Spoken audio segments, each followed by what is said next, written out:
All right, the first of the 4 tools is Sapu. It's a very simplistic process, but there are 3 different timings for it. The first is the one that everybody knows. So Josh steps in the punches. Right from here, he's already planted. You cannot sweep him with this upper body putting weight over the top. So most of the first entries pass this one way or another. It does not matter which way. But you're going to pass that out of the way and get part of his weight off that foot. When you twist his body, you can't help it. So if you just simply do this, back up and punch, you simply go there. You've got the weight halfway off. As a rule of thumb, I like to hook a little bit and get a knee lock. See how it pushes his butt backwards? This kind of angle is what I'm looking for. That gives me, I don't go for a high Sapu. I simply step and drag. I go for small Sapus. I don't like overbearing ones because I feel they commit the farm too much. I like doing things, here, scoot just a little bit and then taking it to another direction. That's my way. You will find in other training, people like a very long upwards kind of thing like that. I don't like that. I think it's too drug out and takes too much time. It takes much less time to go 1, 2. So this is how I start everybody. Good? So he punches. 1. I step out of the way, right out the gate. Go slower, go slower. Right out the gate. I move with this. I'm not going to stand in line and try to take it. I take my body offline and insert my foot here. That's my first basic action. So he comes in, move, insert. Keep this just off. If you push him too far off, there's no Sapu. So you can't overdo that. He comes in, you have to turn just like that. That little knee knot gets a good little opening. Pull him just open enough to get this. That's the first bit. You don't need more than that right now. We'll go into advanced Sapu at another time. Get that idea. So again, do me a favor and pull up your right leg like this for a second. Your right leg, whatever. When he comes in, what I want you to think about is sliding your foot up against where you see his knee here and getting it locked out. I do it sometimes by hooking his leg. Sometimes I just put my foot here, but I get the knee torqued like that. I get this angle of his body.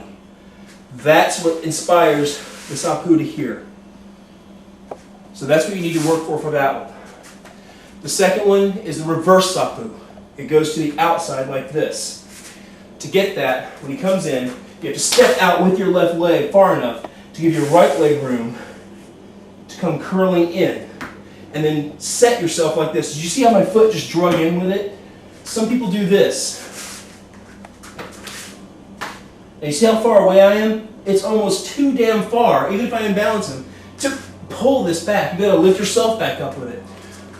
So when you step in, you have to do a kind of set for your body. So your feet, your legs are close enough to comfortably lift and pull that backwards. If you're spread out this far, when you make the entry, take a look at where you're at.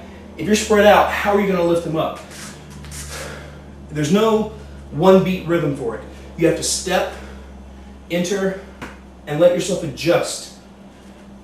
So when he comes in, 1, adjust, right here. Again, the imbalancing has to happen. So I have to turn him off one way or another, and then pull this, again, just a little bit. Not all the way out. Let me get you to turn that on. He comes in, out. I step inward. Again, I go for that little bit. Instead of on the front where you saw it that way, I'm going to the back of the tibia here. And I'm going to hit as I sink. You'll learn how to do that as it goes. Turn your foot out. You can either turn him this way or push him that way on the block. Either way, you're going to now proper balance. Find your balance. Don't be spread out. Adjust yourself. You're just going to simply pull him out that way. So as it goes, just like that. Nice and easy. One more time. This is timing 1. He's already set his position here. His weight is over the leg. But one way or the other, I've got to get him off that. And take it. One cannot happen without the other. He comes in and punches, and I go here, and sorry, my bad. Punch, and I go here. I'm not only pulling him into me, I might not get this at all, because if he stabilizes, give me a good stance there. Now he's fighting me. So I have to get this away from me, or turn him the other way, one way or the other, and then take that Sapu. I've got to get his weight off that leg. Not fully off, but partially off. The second timing is much harder. In fact, the next two timings are extremely hard to get. And they take, am I British? And they take a lot of work. So you have to train them slowly. Both of them, Josh is going to step in slowly like that and feed me a punch. Correctly. Good. Do it again. One more time.